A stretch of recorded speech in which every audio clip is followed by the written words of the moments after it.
Estamos aqui na Assembleia de Deus de Monchique e temos uma palavra de vida para todos.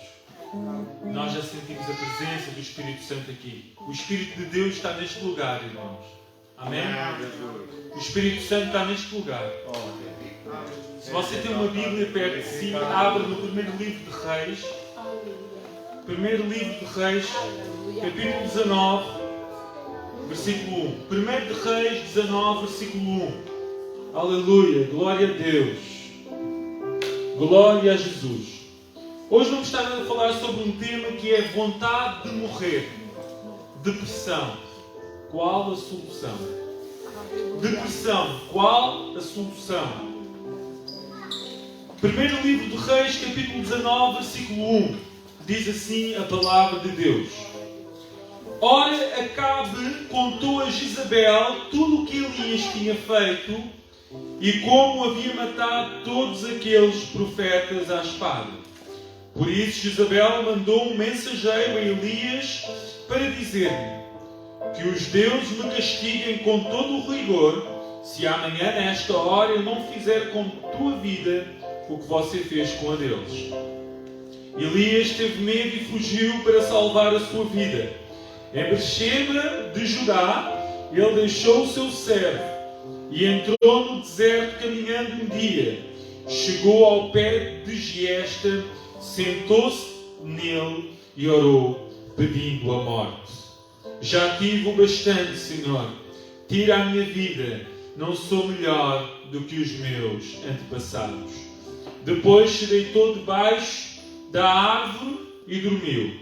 De repente um anjo tocou nele e disse-lhe: levanta-te e come. Elias olhou ao redor e ali, junto à sua cabeça, havia um pão assado sobre brasas quentes e um jarro de água. Ele comeu, bebeu e deitou-se de novo.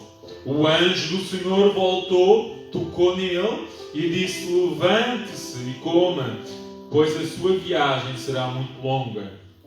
Então ele se levantou, comeu, bebeu, fortalecido com aquela comida, viajou 40 dias e 40 noites até chegar a Horebe, o monte de Deus.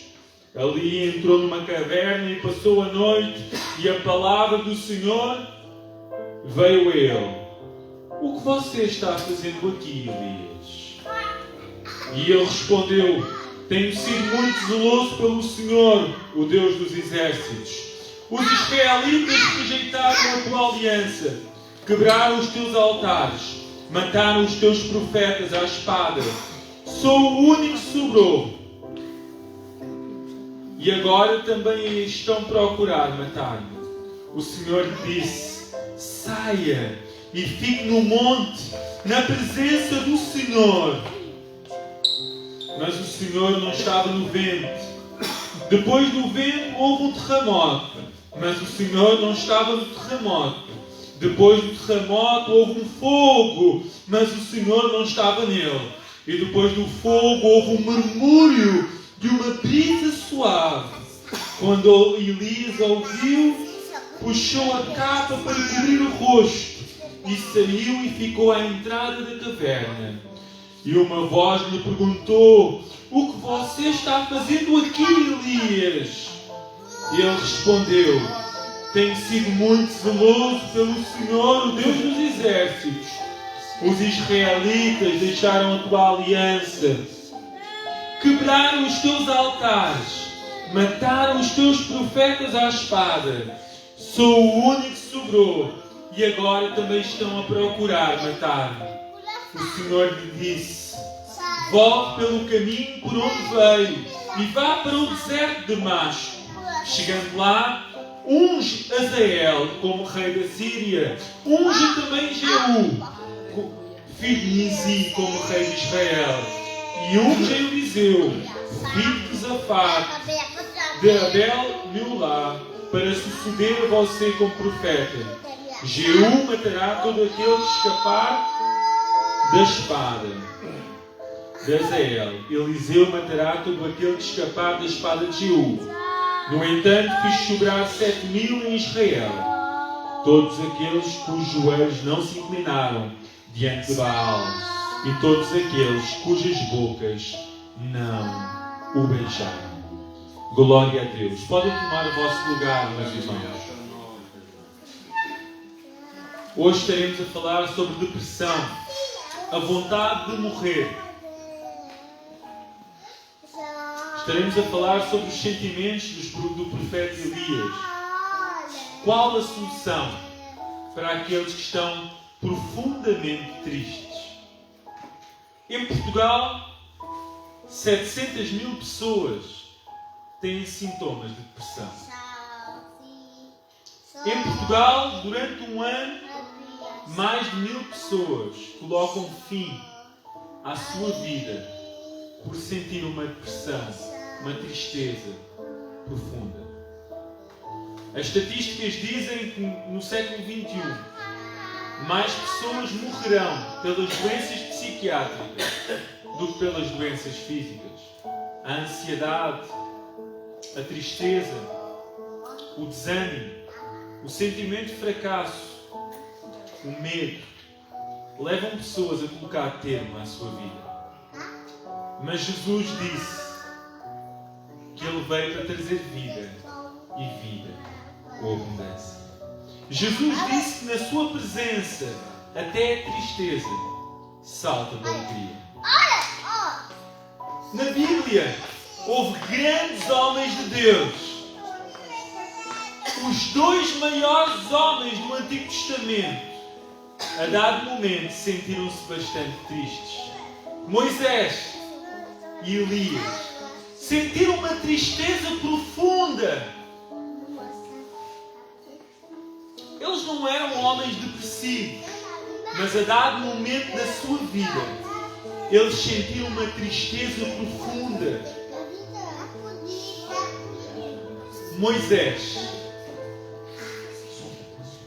Moisés, a dado momento, ele disse: Senhor, tira a minha vida.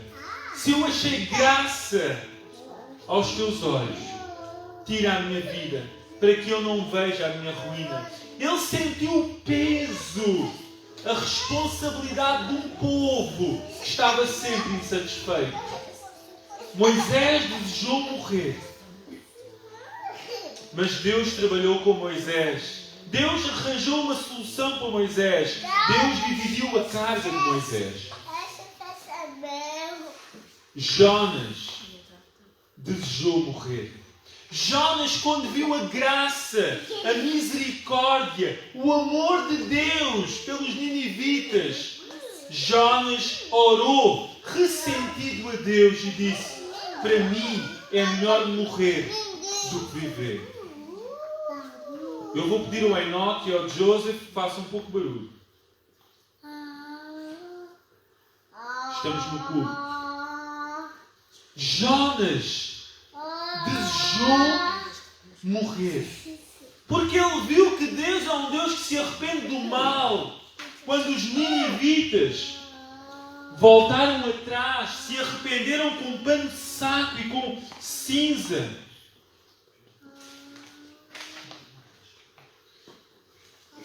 quando os ninivitas se converteram, ele ficou amargurado com Deus. Ele disse: como é que Deus salva estes homens? Como é que Deus não destrói estes homens? Eu sabia que Tu és um Deus bom. Eu sabia que Tu és um Deus longânimo. Eu sabia que Tu és um Deus misericordioso. Eu sabia que Tu és um Deus benigno.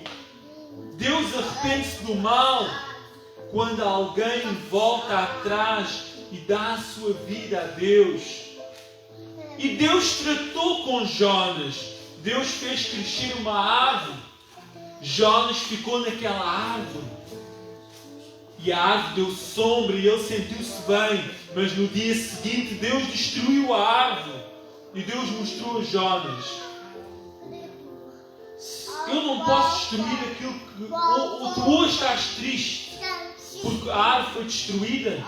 E não estaria eu triste se os 120 mil ninivitas fossem destruídos.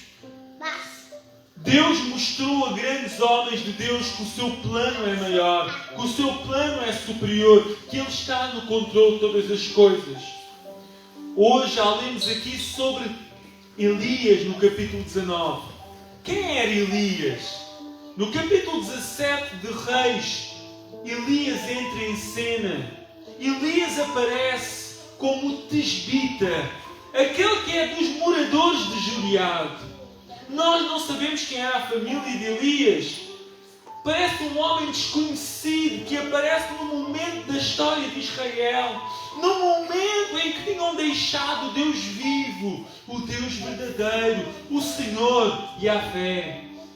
Neste momento em que se fazia culto a outros deuses em Israel, o culto a Baal, trazido por Jezabel dos Sidónios. Jezabel era filha de Etbaal, rei dos Sidónios. Acabe tinha feito uma aliança com os Sidónios, e os Sidónios adoravam a Baal, e Israel tinha destruído os altares do Senhor. Israel tinha matado os profetas do Senhor, e levanta-se um homem corajoso como Acabe, como Elias. Elias se levanta, Elias entra na casa do rei, e Elias diz: não haverá chuva, não haverá orvalho, senão segundo a minha palavra. Elias disse no capítulo 17, versículo 1. Elias diz na cara do rei, vejam a coragem de Elias. Ele entrou na casa de Acabe e ele diz: o meu Deus, o Deus vivo, não haverá chuva, nem haverá orvalho, senão segundo a minha palavra. Elias era um homem corajoso. Elias fugiu depois porque Deus disse: vai para o ribeiro de Querite.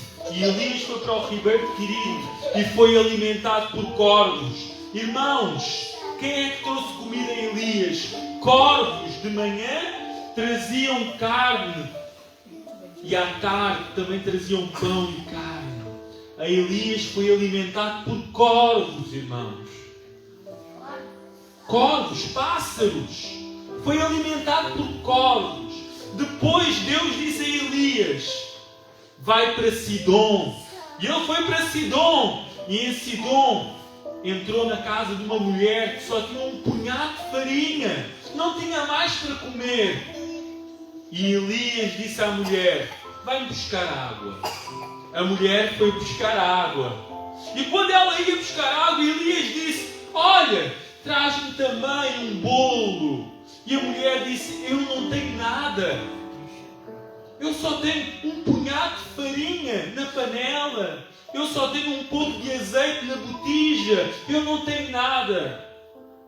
E ela disse: eu juro pelo teu Deus. Ela disse que jurava pelo Deus de Elias que estava a dizer a verdade. Porque ela não tinha ao Deus de Israel como Deus vivo e verdadeiro. Ela era dos Sidónios também. Era dos fenícios. Então Deus manda Elias para a terra daqueles que não adoram a Deus, daqueles que já estavam em Israel, daqueles que não traziam a idolatria para Israel. E ali Elias diz: eu pela palavra do Senhor te digo que não acabará a farinha na panela, nem faltará azeite na botija, segundo a palavra do Deus de Israel. Isto diz no primeiro livro de Reis, capítulo 17, versículo 14: não faltará o azeite na botija, não acabará a farinha na panela. Nós confiamos que o nosso Deus cuida de nós. Então Elias, Dária, foi alimentado por corvos. Elias viu o azeite não faltar. Elias viu a farinha não faltar. Elias viu o fogo descer do céu. No capítulo 18, viu o fogo de Deus descer sobre o holocausto e consumir todo o holocausto. Elias correu à frente do carro de Acabe, cheio do Espírito Santo, no capítulo 18. Elias viu grandes coisas. Elias experimentou um grande avivamento. Mas no capítulo 19, depois dos profetas de Baal terem sido mortos, depois dos profetas de Azera terem sido mortos, porque eram falsos, não serviam ao Deus de Israel, Elias cai numa grande tristeza, cai numa depressão. Elias tem vontade de morrer. Glória a Deus. A depressão de Elias. Elias teve vontade de morrer. Falta de prazer pela vida perante as circunstâncias. Neste capítulo 19, meus irmãos, quais é que são os sentimentos de Elias? A Bíblia diz, em Tiago capítulo 5, versículo 17, Tiago 5, 17, diz que Elias era um homem sujeito às mesmas paixões que nós. Era carne como nós, tinha a nossa humanidade, tinha a nossa fragilidade. Elias teve medo. No versículo 3 do capítulo 19 de Reis, diz que vendo ele, e outras traduções como eu li, na NVI, na NTLH, vai dizer: Elias teve medo e fugiu para Berseba. Elias teve medo, irmãos. Elias fugiu. Elias fugiu para Berseba e depois ele foi para o monte de Deus, para o monte Horeb. Ele fugiu porquê? Ele fugiu porque ele queria salvar a sua vida. Ele fugiu porque teve medo de Jezabel. Porque Jezabel lhe disse que os deuses me castigam se eu amanhã não te matar, como tu mataste os profetas. Elias teve um sentimento humano natural. Elias experimentou a solidão e isolamento. Ele chegou a Berseba e deixou lá o seu ajudante, deixou lá o seu moço, e ele foi sozinho. Elias sentiu cansaço e exaustão. Elias sentiu um cansaço que não se explica.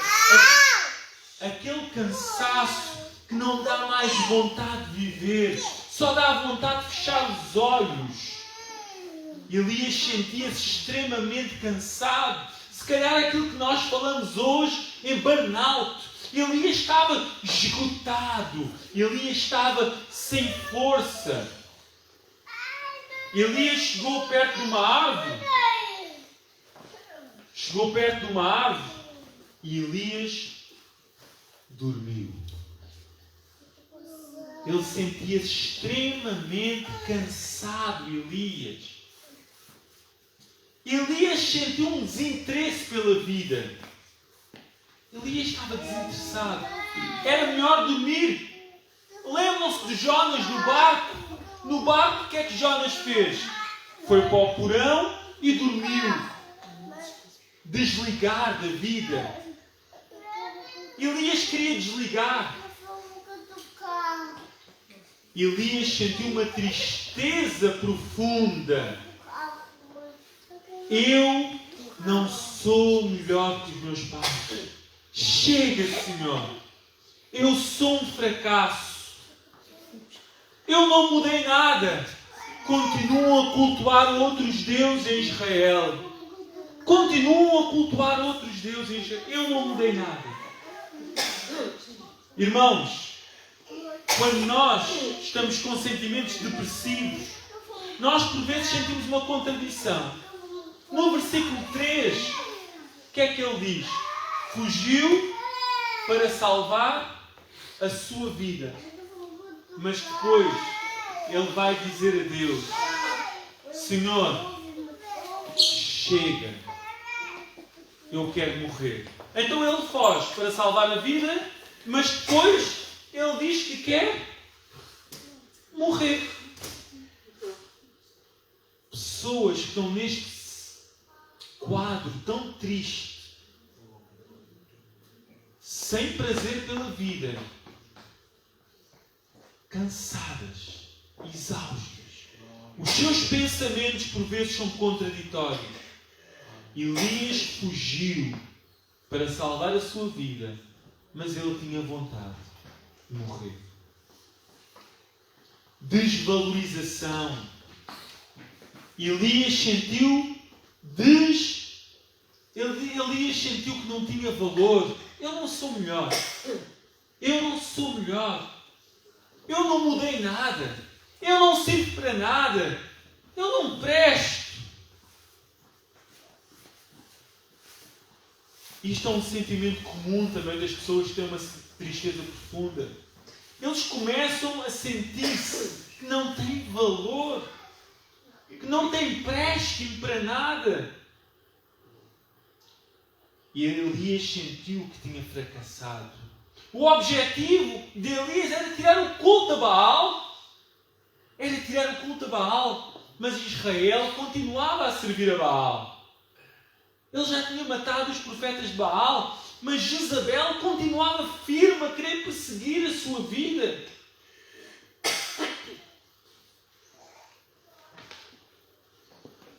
Irmãos, nós já vimos os sentimentos de Elias. Quais é que foram os sentimentos? Fracasso, contradição, desvalorização, desinteresse, cansaço, fuga, medo. Vejam o que um homem fiel a Deus pode sentir. Elias era um homem de Deus, era ou não? Era um homem de Deus. Aliás, era um representante da lei de Deus. É um profeta do Deus Altíssimo. É um homem que viu fogo descer do céu. É um homem que foi alimentado por corvos. É um homem cheio do Espírito Santo. É um homem que ressuscitou um menino que estava morto.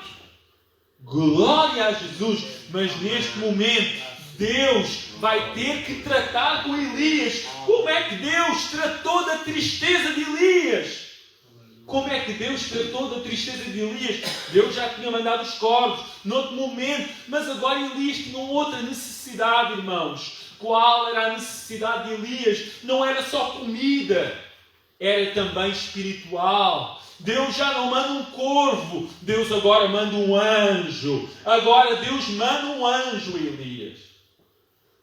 Elias estava debaixo daquele pé de giesta, naquele arbusto. Estava ali debaixo. E há um anjo. No versículo 5, se ainda tem a Bíblia aberta, acompanhe, irmão. No versículo 5 há um anjo que toca em Elias e diz: levanta-te e come. Irmãos, eu vou fazer aqui um parênteses. Deus envia os seus anjos para cuidar dos seus filhos. Os anjos de Deus são fiéis ministradores daqueles que herdam a salvação. Deus pode enviar um anjo. Deus pode enviar um anjo para cuidar de nós. Deus pode enviar, irmãos. Deus cuida do seu povo. Neste momento, Deus enviou um anjo para reanimar Elias. Mas Elias viu uma botija com água, viu um jarro de água, viu um pão sobre as brasas. Elias comeu o pão que estava sobre as brasas, quentinho, pão assado, bebeu a água e o que é que Elias voltou a fazer? Voltou a dormir. Deus envia o anjo, mas parece que o anjo não animou assim tanto Elias. Elias voltou a dormir porque Elias estava profundamente triste, irmãos. Então o anjo volta a tocar em Elias e diz: Elias, levanta-te e come, porque o caminho vai ser muito longo. Ele estava a caminho do deserto, ele tinha já caminhado um dia, tinha-se colocado debaixo do arbusto e agora o anjo toca a segunda vez em Elias. A segunda vez em Elias. Quantas vezes é que o anjo tocou em Elias? Duas vezes em Elias. Toca outra vez em Elias e diz: levanta-te, come, porque o caminho é muito longo. Então Elias comeu e diz no versículo 8, se o irmão ainda tem a Bíblia aberta, no versículo 8 vai dizer que ele com aquela comida, com a força daquela comida, caminhou 40 dias e 40 noites até ao Monte Horebe, o monte de Deus. Qual é a importância do Monte Horebe? O Monte Horebe aparece na Bíblia também como o nome do Monte Sinai. É o monte onde Deus deu a lei ao seu povo. Então, no momento em que Elias sente que Deus, que os israelitas deixaram a aliança, Elias vai para o monte da aliança dizer a Deus que a sua aliança não tinha funcionado. Elias vai para o monte de Deus. Quem é que mandou Elias ir para o monte de Deus? Quem mandou Elias ir para o monte de Deus? Não. O anjo disse para ele comer. Foi a vontade de Elias que o mandou para o monte.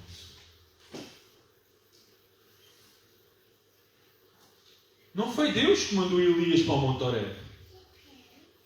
Ele, depois de Jezabel o ter perseguido, ele sentiu a necessidade pessoal, a vontade como homem, de ir para o Monte da Aliança.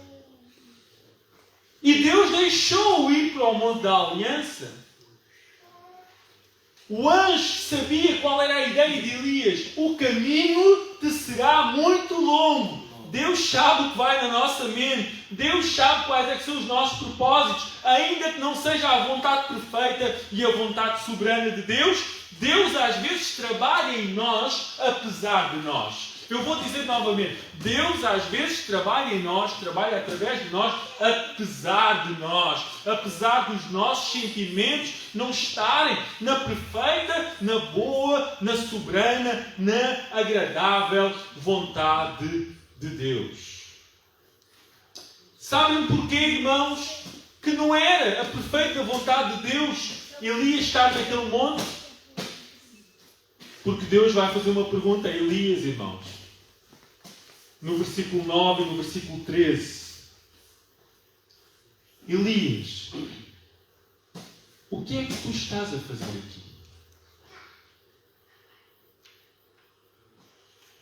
Elias entrou numa caverna, chegou ao monte, entra numa caverna, passou ali o dia e Deus pergunta a Elias: o que estás a fazer aqui? Glória a Deus.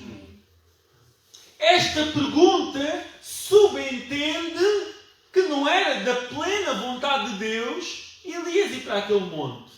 Mas quando Deus pergunta a Elias o que estás a fazer aqui, Elias não vai responder diretamente, mas responde indiretamente e vai dizer a Deus: estou aqui porque os teus profetas foram mortos, porque os israelitas não obedeceram à tua aliança e porque eu fiquei sozinho, quebraram os teus altares. Beatriz, eu vou-te pedir que sentes. Está bem, filho? Vou-te pedir que sentes. Quebraram a tua aliança. Não se sujeitaram à tua lei. E vejam como é que Deus está a tratar com Elias. Deus já mandou o anjo. Deus agora faz uma pergunta reflexiva para Elias. Para Elias pensar. E Deus disse a Elias: eu vou-me mostrar a ti. Eu vou passar por ti. Como tinha dito a Moisés em Êxodo 33. Elias devia estar à espera que viesse um fogo, como quando Deus deu a lei no Monte Sinai. Elias devia estar à espera que viessem relâmpagos e que o Senhor estivesse no fogo. Elias devia estar à espera que viesse um vento forte e o Senhor estivesse no vento. Mas o Senhor Deus não estava no vento. O Senhor Deus não estava no fogo. O Senhor Deus não estava no terremoto. Mas Elias ouviu um murmúrio, como uma brisa suave, que dizia: o que fazes aqui? Deus está a tratar com os sentimentos de Elias. A resposta de Elias foi a mesma do versículo 10.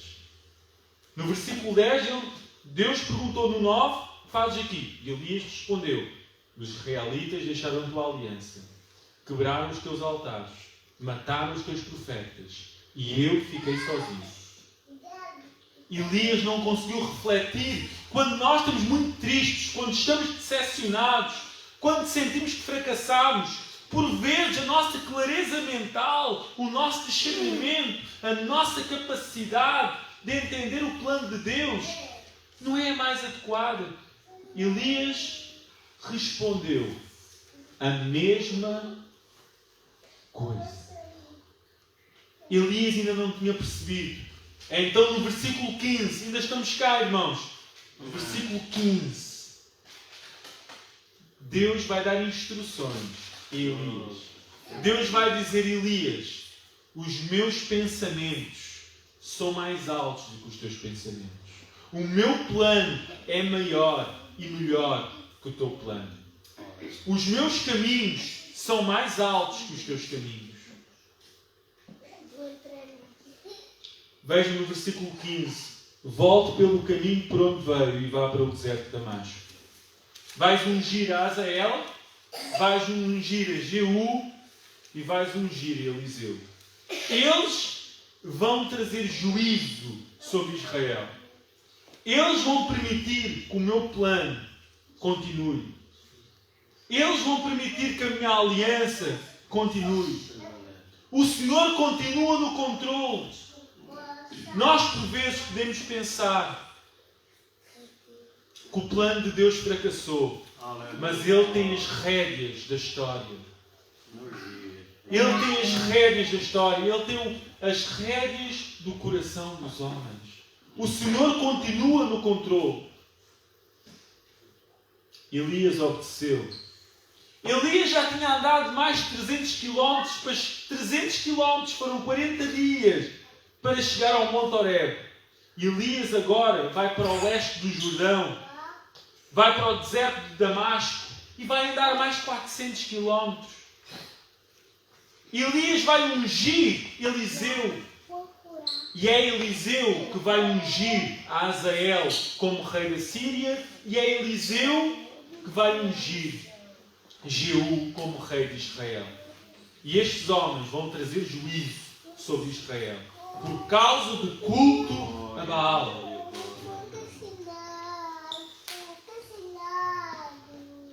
Glória a Deus. Obrigado.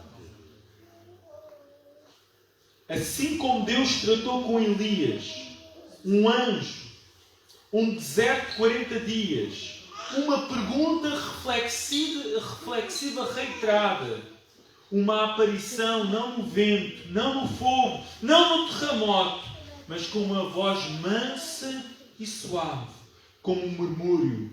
Deus revela-se de forma diferente em cada situação. Elias precisava de uma voz mansa. Aleluia, glória. O Senhor vela por cumprir a sua palavra. Ele tem uma aliança com o seu povo. Não será a infidelidade de muitos que porá em causa a aliança do Senhor com o seu povo. Deus disse a Elias, eu ainda reservei 7.000 para mim. Eu ainda guardei 7.000 para mim. Elias pensava que estava sozinho. Um sintoma das pessoas que muitas vezes estão tristes. Mas Deus disse, tu não estás sozinho. Eu ainda guardei 7.000 para mim. Romanos capítulo 11, versículo 3, vai dizer isto mesmo. Romanos 11 vai buscar a história de Elias e vai dizer, o Senhor reservou, guardou 7.000 para si mesmo. O remanescente fiel que não dobraram os seus joelhos diante de Baal. Que confessam Jesus Cristo como seu Senhor e como seu Salvador. Apesar da nossa tristeza, apesar da frustração, apesar da incompreensão, apesar do sentimento de injustiça, o Senhor continua a ter o controle da nossa vida e da vida dos homens. Glória a Deus. O plano de Deus é maior. Obrigado. Ele tem o controle. Ele tem as rédeas do mundo nas suas mãos. Ele tem a solução. Amém. Ele é. Ele tem a solução Glória. para a nossa tristeza, para a nossa decepção, Amém. para o nosso fracasso, para o nosso desinteresse.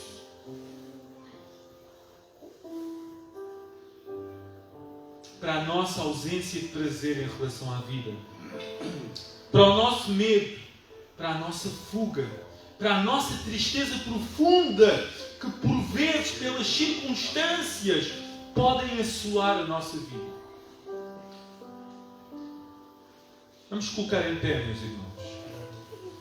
Elias, como um homem sujeito às mesmas paixões que nós, teve medo, fugiu, desejou morrer e achou que o plano de Deus tinha fracassado. Mas Deus, em cada momento, lidou com Elias segundo a sua necessidade. Fortaleceu-o, animou-o, deixou-o andar pelo deserto, ainda que não fosse a sua perfeita vontade de Deus. E finalmente mostrou-lhe que o seu plano é mais alto, que os seus pensamentos são mais altos, que os seus caminhos são mais altos e que Ele estava no controlo de todas as coisas. Vai, Elias, e faz como eu te disse. E Elias subiu para o céu num carro de fogo, tendo cumprido a vontade de Deus, segundo o livro dos Reis, capítulo 2, versículo 11 e 12. Elias sobe num carro de fogo, cumpriu a sua missão, cumpriu o plano de Deus para a sua vida. A tristeza não ganhou sobre a vida de Elias.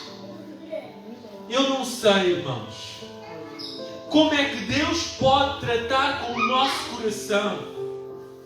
Eu não sei se já sentiste isto: medo, fuga, desvalorização, desinteresse, fracasso, incompreensão, contradição, pensamentos negativos. Tudo vai correr mal, eu não presto para nada, as coisas não vão melhorar. Há pessoas que pensam: as coisas não vão melhorar, eu não presto para nada, eu não consigo fazer nada. Mas Jesus diz: eu posso. Jesus diz: na minha presença há abundância de alegria. Jesus veio para nos dar vida e vida com abundância. Hoje mesmo nós podemos falar com Jesus Cristo e dizer: Senhor, trata com a minha tristeza como trataste com Elias. Fala comigo, dá-me o gozo, a alegria da salvação. Eu quero passar por esta tristeza profunda. Eu quero viver a vida abundante. Na presença do Senhor há abundância de alegria. Na sua presença há delícias perpetuamente. Salmo 16, versículo 11. Na presença do Senhor, até a tristeza salta de alegria. A alegria do Senhor é a nossa força. Oremos, meus irmãos. Pai, nesta tarde, obrigado pela Tua palavra, Senhor. Obrigado pelo Teu exemplo. Obrigado pela forma maravilhosa como Tu trabalhas conosco, Senhor. Obrigado porque os Teus pensamentos são mais altos. Os Teus caminhos são mais altos. Tu és o Deus insondável, o Deus que tudo conhece, o Deus que fala com o teu povo, o Deus que anima o teu povo, o Deus que envia os anjos, o Deus que envia os corvos, o Deus que envia o fogo, o Deus que fala com uma voz suave, uma voz mansa. Pai, nesta manhã, trabalha com o coração daqueles que estão tristes, daqueles que têm vontade de morrer, aqueles que não têm prazer na vida. Toca na sua vida em nome de Jesus Cristo. E que todos os pensamentos negativos, todos os pensamentos de morte se tornem em pensamentos de vida, em pensamentos de vida eterna, em pensamentos de vida abundante na tua presença. Abundância de alegria. A tua força é a nossa alegria. Em nome de Jesus Cristo, nós oramos para a glória do Deus vivo e verdadeiro, Jesus Cristo. Amém. Aleluia. Glória a Deus.